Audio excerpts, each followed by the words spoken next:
Hello, hello, hello, everyone. Ladies and gentlemen, welcome to this podcast of The Conscious CEO. My name's Maria Van Vuklis, and in this podcast today, we'll be talking about some pretty cool stuff in how to start a business, how to survive the first 2 years, and how to build your business from the ground up. And the myths around influence, and there isn't any better episode than this, and I look forward to you tuning in and getting into it right now. So if you're just jumping on, let me know if you can hear me clearly. First of all, what we're going to talk about is how to unpack the fundamentals of business. There is a lot of misconception in terms of how to actually start a business. There are many ways, but first of all, I just want to clear a myth about business. And if you are actually good at something, if you are technically good at something, it doesn't mean you can actually start a business. So many of us may be good at what we do, and I have seen this time and time again in terms of coaches or any sort of service provider business, such as massage therapists or even naturopaths, where they may be really technically good at what they do, but when it comes to understanding the fundamentals of how to run a business, it's not exactly the same. It's a completely different playing field, a different ball game. So really understanding that they are two separate skills that need to be developed. Your technical skills in terms of your service that you are providing, and also the business skills that you need to be able to put that hat on in being able to know how to build a business from the ground up. So just get clear that you may be good at what you do, but you also need to be good at how to actually run a business. And if you don't know how, develop that skill and go out and learn how to do that with a number of courses, hire a business coach, however you need to do it, just to improve that skill. And, you know, it doesn't matter how many qualifications you have. It may look nice, right, ultimately for some people, but know that, you know, that no matter how many qualifications you have in terms of your skill, if you don't know how to run a business, ultimately you might just look good and you won't get anywhere. So if you have done, say, a business course or an MBA, and I've seen this time and time again where people have gone out and studied for a number of years in terms of how to, you know, build a business development, product development, and all these things, but they've never actually gone out and done their own thing in developing their own business and entrepreneurial journey. They've always worked under someone that may have been in the corporate world, that has been able to really guide them and mentor them and still provide that secured income in doing so, in having that mentorship. Which means that they haven't really gone through the scarcity, the resilience that needs to be developed, the adversity, the challenges and obstacles that may come up in starting a business. So keep in mind that if you still have gone out and, say, done a master's in business administration or a business management course, and if you're still in a 9-to-5, have a think about what the mindset that is required for you to actually take action on those skills to build that business, rather than just having that certificate or that qualification. The next thing is that the world has changed, and so must you. The world has changed and developed over the last 20 years. We've come from the industrial age to the information age, and it's a completely different playing field now, where before in the industrial age, we were brought up to think about having to work really hard, save our money. We don't know when the next depression is, so we've got to save it, and, you know, you enjoy it when you're retired, when you're 60 years old.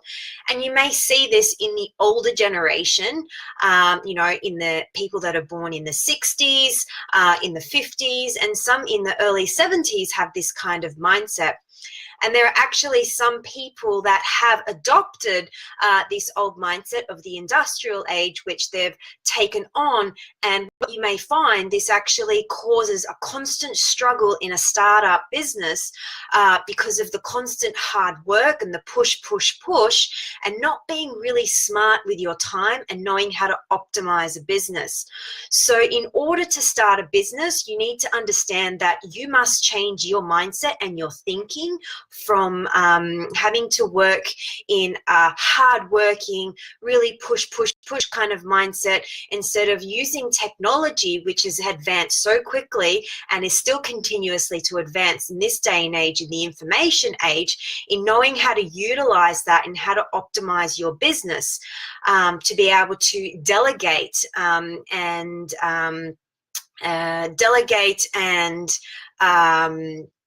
what's the word, give other people the tasks instead of you having to do everything yourself, right?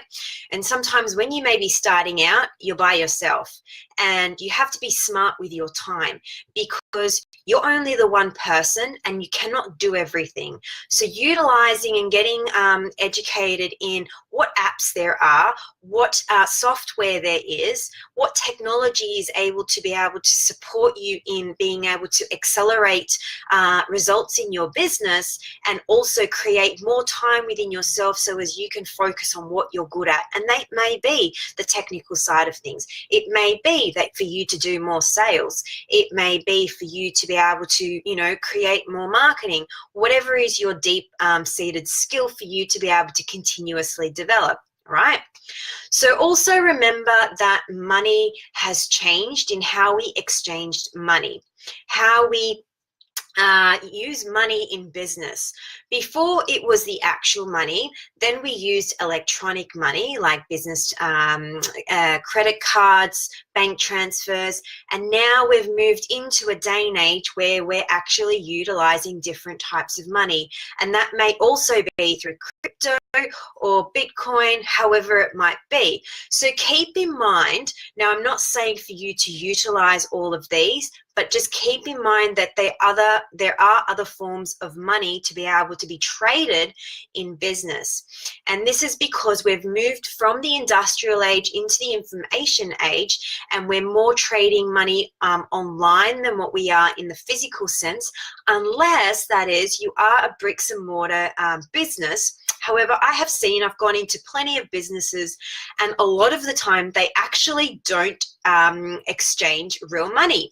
They only take credit card, electronic money, because people are trying to reduce the handling of cash and wanting to have the automatic money go into their account rather than having to bank it every week or every fortnight, however you do that. So think about how you're able to utilize technology to be able to advance your business and position yourself in a way that is much more attractive to people, to be able to get more customers, that is much more convenient, that takes all the technicalities, and it's not rocket science for them. So being able to do this, from you to shift, right, from having more of a information age thinking, so more technological thinking, innovative thinking, and shifting from having to not work hard just to have money, but to work smartly how to make money, is having to also drop the thinking of having a career. So when you start your business and you think of having a career, creates the sense that you are going into something where you are going to be paid for something by someone, right? So having to create a visionary mind in embodying a business as a business person, you will need to be able to drop the thinking of I have a career, rather than I have a business that creates the life that I want, that creates the life that I truly desire. When you have a career, it's creating a mindset of having a job, which means that it restricts your thinking and restricts how much you think outside the box of where you want to go. So you are your brand, And you need to start thinking like that. You need to start thinking as a business person. And in order to do that, we have to shift away from the industrial age of thinking of having a career into a thinking of, I have a business and I'm going to start my vision. So every opportunity that is involved for someone to search for you, they will go on Google and they will search for you. They will search your brand. Every team that you are wanting to create and also bring in, you're actually creating a team based on your story and not your CV. So shifting from the career thinking of having a CV to your story and your brand. So you are the business in starting off in the entrepreneurial journey. Drop me some comments if this is actually making sense to you and if you're resonating with this. If you've got any questions, just drop them in the comments below and I'd be happy to answer them. So how to survive the first 2 years of business. So first of all, the thing is, right, most businesses, there's about a statistic of 80% of businesses actually fail in the first 2 years because they don't have the fundamental foundations that actually need to be set out in a business. And these things are, you need to know what your vision is, what your mission statement is, so what your mission is, your personal mission, why you're doing this, and not just why, but how do you believe that you can contribute by going about in doing your mission. And number 3 is your numbers. Know your figures. If you don't know how to do this, go and see a financial advisor who has entrepreneurial business experience, not just a financial advisor that is working for someone else, because they are thinking of financial advisory as a job mindset rather than entrepreneurial mindset. So seek people that have their own entrepreneurial journey or businesses set up in order for them to advise you based on that mindset and that information. So know your figures, know where you want to be in 6 months, 12 months, 3 years, 5 years, and 10 years time, to be clear on how you are going to achieve those milestones throughout that time. And if you don't know, seek advice. But firstly, before you do that, really understand what your vision is, why you are doing this, and what is the fundamental thing that's creating that fire in the belly for you to wake up every day going, yes, I want to do this. I am making an impact. This is my mission. The one question I always ask people is, if you are on your deathbed and there is no one, all your family are surrounding you, right? Or your great grandkids, your children, your closest family, and they come to you and they ask you, what is the one piece of advice that you would give them for the life that you've had that's been so fulfilling? Ask yourself this, and if your vision is aligned to that answer, then you know you're on track. So get clear on what your vision is. Ask yourself, if I could do this for the next 10 years, I would still have the same fire in my belly. So if you can say yes to that, then you're on the right track. If you are like 99% sure, there's still 1% inkling of, doubt. And it's usually the first answer that comes to mind. If there is 1% doubt that where you think that you cannot do this for the next 10 years, then go back and dig deeper into what your vision is and why you're doing this. What are your values around this? In order for you to know that every day that you wake up, you're fulfilling those values, and your business is being a vehicle in order for you to act out and create whatever you need to create in making that planetary impact in this world. So you don't need much to start a business, right? Nowadays, everything is going online, and with technology, we're so much more accessible to be able to create a business from scratch, right? These days, you only need a laptop and you need a smartphone, and it's quite easy. And there are more and more people that are actually moving towards that style of business because it allows them to be able to create the business that they're wanting to create from anywhere in the world. There are people that are searching for more freedom and freedom of choice, and being able to do that from anywhere allows you to be able to do that with a laptop and a phone.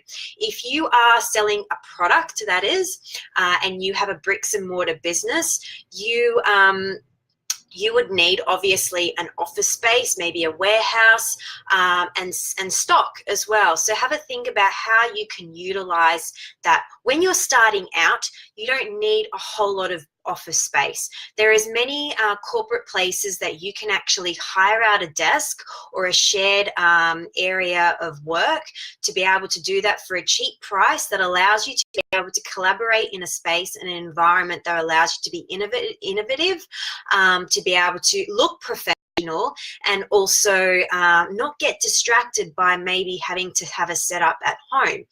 However, if you don't have the capital to be able to do that, obviously be mindful. You may find a cafe that has a place where you can create a really great environment to work from. You may have a spare room in your home to be able to start your business from. You don't need a whole lot to start a business. So remember that all you need is vision.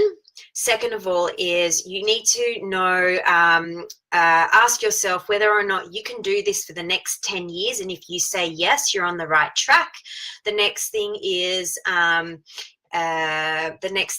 know your figures. Really understand where you're heading, what you're doing, and how to hit those milestones. And lastly of all is make sure you have a really good attitude. When you go into business, it can be really, really stressful. It's a hard game when you start out, and it's really tricky to make a dent in the universe with starting a business. And the only way to really be able to do that is to do that by knowing how to position yourself in your industry in a way that creates you as being an expert. And I'll get to this in a moment. So always remember, wake up every day with a great attitude, fire in the belly, knowing what your vision is, and you'll be able to really continuously withstand any sort of obstacles and challenges that may come about for you to continuously push through whatever's coming in your way. Okay, so capital. Know that if you have capital to be able to invest in your business, that is freaking awesome, because it positions you in a way that you can be able to accelerate your marketing. It positions you in a way to be able to generate more leads, to create more profit within your business at a faster pace. So if you have capital to invest, it might be 5 or 10K. Do so. If you don't, then that's okay. There is other ways to be able to create a business from scratch with no money. And that all comes down to visibility, knowing how to do free marketing, leveraging your free marketing to be able to create more value in terms of your content. So what's it called? So using your content in multiple different ways to be able to produce credibility within your industry, so for you to be able to become more visible, for you to be liked, known, and trusted, and therefore people will buy from you. However, do keep in mind that when you are starting out with no money, it does take a lot longer to develop that exposure and that positioning, just because you don't have that extra step to invest, which is okay, that's fine. So most entrepreneurs, right, they have these great ideas, and what I see a whole lot in business people, right, and even in managers that try to put that entrepreneurial hat on, they'll have these great ideas, business ideas. They'll be like, yeah, this is a great idea, this is a business idea, and then this one will come along, oh, that's a great idea, but they will never actually follow through with the project to the end. They may start it, and they may get distracted to something else, which prevents them from actually following through. And this is called the shiny syndrome, shiny object syndrome. And I used to be a culprit of this until I really got consciously aware that this is a clear symptom of the entrepreneur when they first start out, because the entrepreneur is full of their visionaries. They've got so much vision, so many great ideas, and yet when they switch to a different idea, they get distracted and they don't complete the other idea. So everything becomes half complete.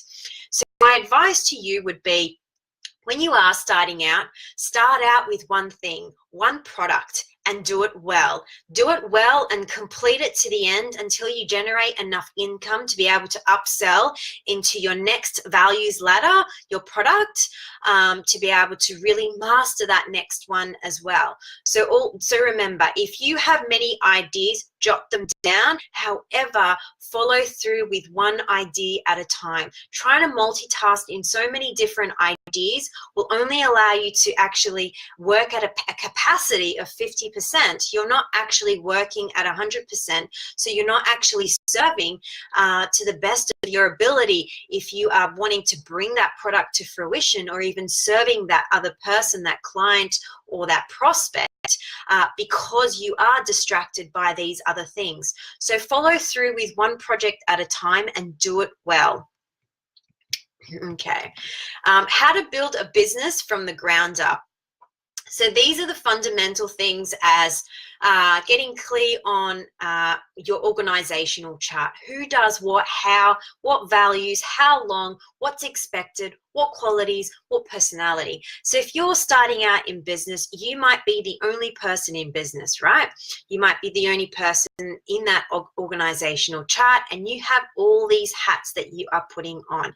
Now, you have to be clear in where you want to be able to hire people eventually in those areas of the organizational chart, and also really go about writing a list, a detailed diary for 2 days in each of those roles, so you know what each of those roles do, and also what kind of personality, what qualities do you want that person to have. Now, for example, you may have a person in sales, right? You want a person that is a go-getter, that's driven, self-motivated, that's really results-driven. However, if you have someone in there that is that's an introvert, that doesn't really like to, takes their time, doesn't really like to go out and get what they want, they procrastinate a lot, you're not going to really hire someone that achieves the greatest results in sales. So you want to be clear in what each of those roles do, in marketing, in sales, in finance, project management, what the CEO does, even from the bookkeeper, because you'll be doing your books in the beginning as well. So really understand what each person does, how well they need to do it, how much time it takes to do those tasks, and what's expected, and what kind of values do you want that person to have so they fit within your business, right? You want people that are actually aligned to your values, so you're not chopping and changing and having a high turnover of people. So when you start out, don't just think about what's happening now. Think about what you want to happen in 6 months and 12 months time, because eventually you want to be able to get a team, create a team as soon as possible, so you're not the center of the universe of your business. You want to be able to create a team that's able to support you within that business, so you're able to perform your best within that business and be able to bring your brand and credibility up in your positioning within your industry. Okay, so I want you to think about, what do you do? So these are the kinds of questions you would ask yourself when starting out, right? So what do you do in your business? What do you do?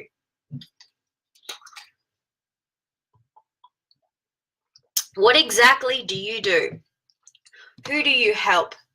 What problems do you solve? What resources do you provide? What do you do in your industry? If you can answer that, you might have a page, you might have, a couple of sentences, but this will help you with your pitch. So what do you do? And I'll get to that in a moment.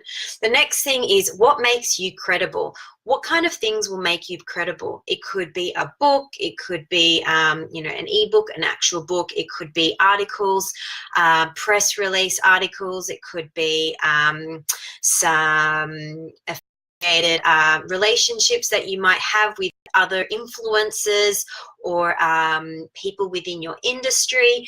It could be what makes you credible. It could be your product that's unique, gives you, that's your IP. What makes you credible? How do you make money? So you want to be clear in how you make money, how many products you want to be able to create, where they sit in your value ladder, how you actually be able to shift them through your value ladder, how much does your value ladder equal, so you know ultimately how much your actual business is worth in terms of how much one person it takes for them to go through your business, right? So you're wanting to be really clear on how you make money. It might be through, some ebooks. It might be through an online course. It might be through a mastermind. It might be through a training. It might be through, physical product. It could be through retreats. It could be through a multiple, like a package. So you might have product with a service product as well, coupled together. So have a think, how do you actually make money? And are you known, liked, and trusted by others? Now, this is really, really important when you are starting out. In order for you to be able to position yourself in your industry with your market, your specific market, people need to know, like, and trust you. If they don't know that, they will not buy from you. In order for the people to buy from you, you need to be visible in order for people to know, like, or trust you. And this all comes down to credibility as well. So what articles are you writing? What blog posts? Might be an ebook. Are you being interviewed? What press media releases you might have? So for more people to see you, they will know you. And if they know you, they will like you. And ultimately, they will trust you. And if you're speaking the language of your specific target market, then those people will actually resonate with what you are saying, who you are, and they will buy from you because you are the physical brand when you actually start out. Okay, so who or what else can you bring to the deal, right? So who? It might be another expert. It might be so you might have someone else that might come in where you actually just simply join them up, get them to connect because you know that that person would benefit from being able to connect with that. And I actually did that last week where I had a lady message me talking about sales funnels, and she was wanting to know how to be able to really get clear on building her sales funnels. And I put her in touch with another lady that I knew from the States, and she builds click funnels, and they connected. And that is what you do to be able to bring more to the table in being able to close a deal, right? So what else can you bring to the table? It might be free products. It might be free coaching, or not free, that is. It would be added value with coaching. It might be a complimentary ticket to one of your events if they've signed up to one of your courses or done one of your courses. So what else can you bring to the deal? So they're the few things that you can actually help build your business from the ground up. But number one is know your numbers. Number two is make sure you can also know who you are, what your vision is, what you do, and then how do you become credible in what you know and how to do it. Okay, so the next thing is, so there's 5 P's that I want to talk to you about. So the first one, which is going to help you know how to build your business from the ground up, is how to build your pitch, right? First one is pitch. And this is about your ability to communicate your value and uniqueness through spoken words. So this will be, what do you do, right? So what do you do? And I'm not talking about, I'm going to read a few examples out as well. So I would say, if people say, what do you do? And I would say, I help CEOs and business leaders optimize for profit. So I work with people to build their business from the ground up to create more profit. So for example, there would be one, I have a PR agency. We do work on brand endorsement deals. So that would be the first one. And then you would change it to an elevator pitch of, I run a PR company and we specialize in matching celebrities with product endorsement deals. These deals make money for everyone involved and last for years. We've done deals for big businesses right through to startups. That's one. Then there's another one. I have a financial service business that provides advice. So that would be an example of. And then you can flip that to, I have a financial advice team who solves billion-dollar problems for governments and banks. We have 50 finance geniuses on our team and who do nothing but crunch data on investments and risk. Our mission is to solve the financial crisis facing retiring baby boomers. So that's a really great pitch in detailing what they do, how they do it, and who they target. This is another great one. I have a training company that deals with HR issues. Okay, so we fully flip that. I have a training company that teaches managers how to fire an employee properly. Pretty cool. We are experts in how to have difficult conversations and how to fire people so they feel okay about it. We also serve our clients a fortune on legal claims. Now that gives them, addresses the problem and also addresses how they solve that problem, right? So being clear on your pitch. Now have a think about what it is that you do, what problem do you solve, how do you solve that problem, and who do you help to solve that problem? So they're the key things in knowing how to really bring your pitch together, and you should be able to use your pitch. We call this an elevator pitch that is said within, try it for 10 seconds, then 30 seconds, and then a 60-second pitch. So have 3 different types of pitches where you're able to articulate what you do, who you help, and what problem do you actually solve.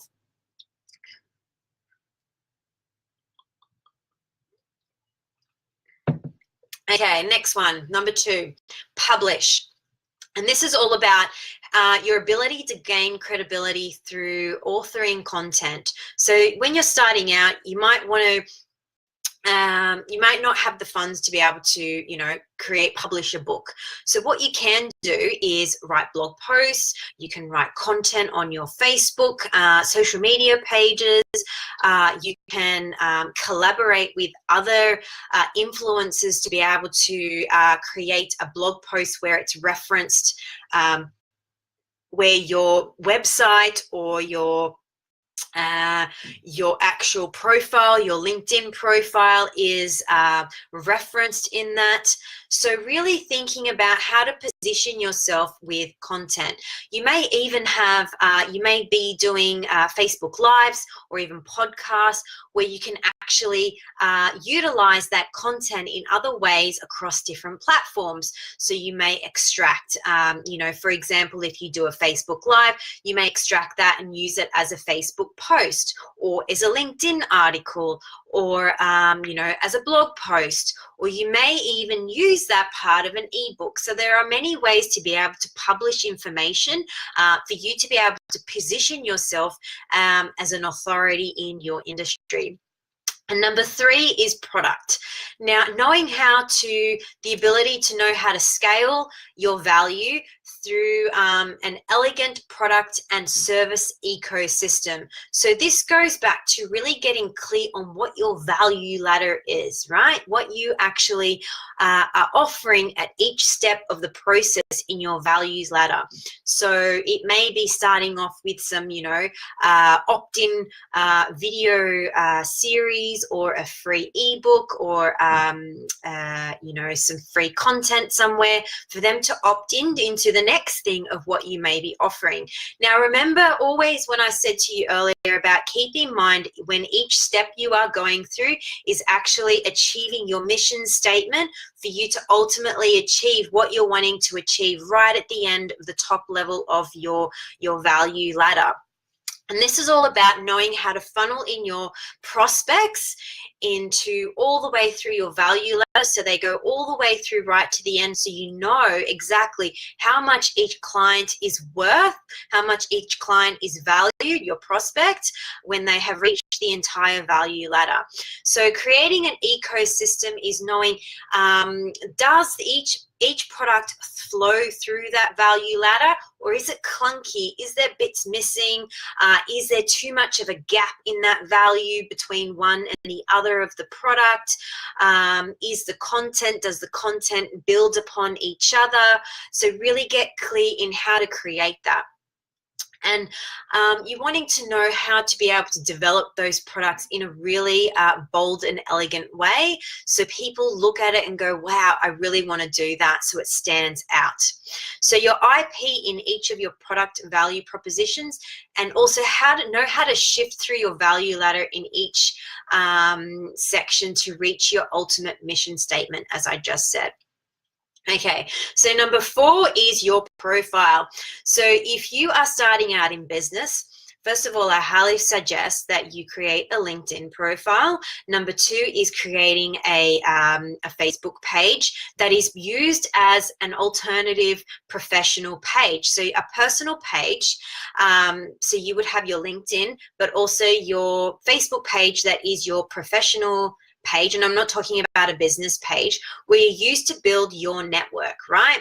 And then your business page, you might have it as your business name, or as your name, maybe as a public figure. So they're the 3 kinds of profiles that you would wanting to create. If you are a CEO or a business leader, you most definitely would want to create a LinkedIn profile, because CEOs and business leaders are people who are hanging out on LinkedIn and are constantly looking at connecting and networking with other professionals. Facebook is more of a casual a network where you can connect on a more casual basis, on a more casual, use casual language, whereas there is a bit of a different expectation with LinkedIn, right? It is much more professional. So really knowing how to position yourself in LinkedIn, and it's simply as in your description where most people write CEO, founder, owner, manager, sales manager. You would want to put in there what you do and also who you help, so people understand before they even click into your profile, they know what you're about. So that's just a tip there for you. So getting clear, have a professional looking profile.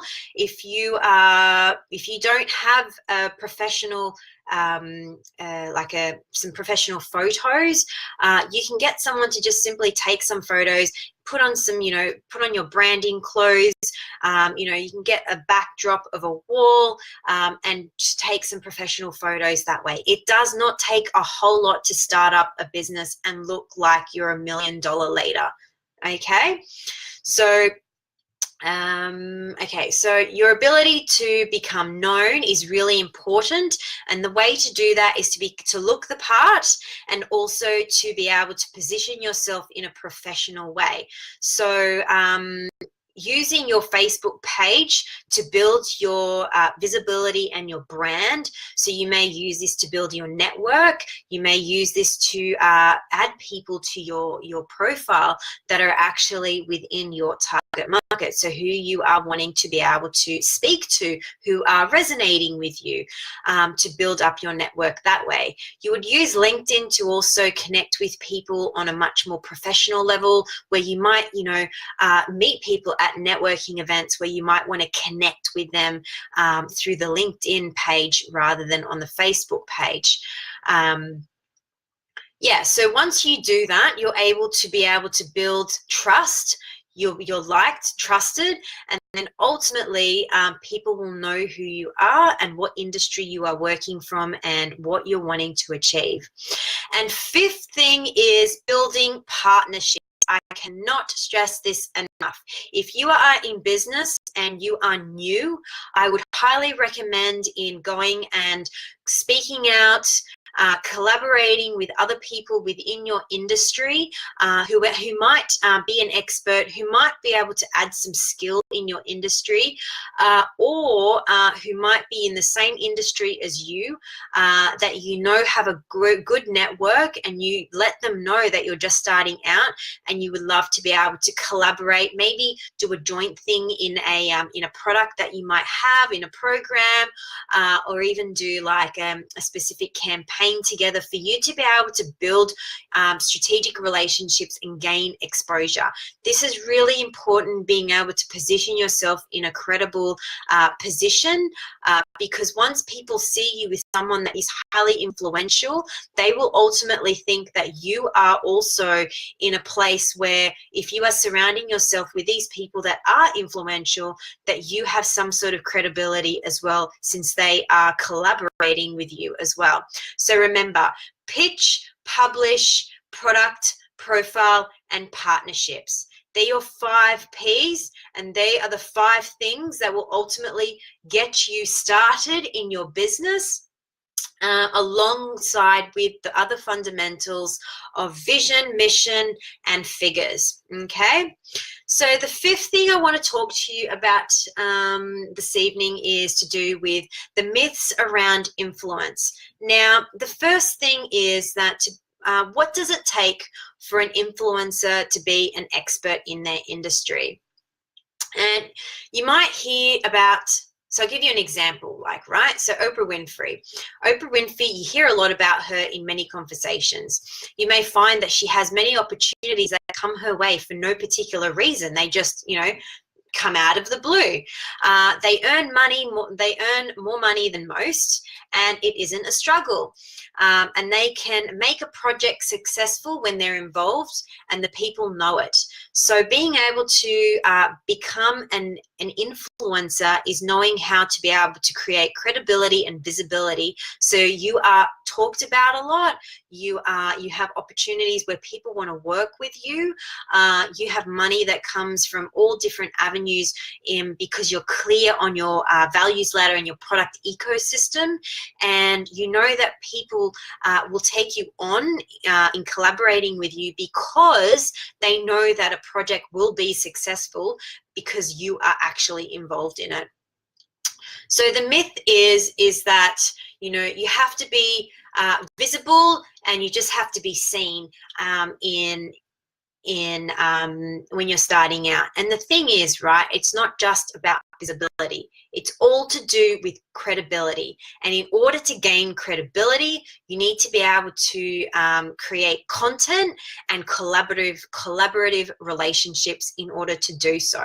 So I hear a lot these days around branding and starting out a business, and all you need to do is just jump on and constantly do Facebook Live to gain visibility. But ultimately, there are other fundamental avenues for you to be able to create that influencer authority within your field, and that is through content, really valuable content that you can constantly utilize in other ways.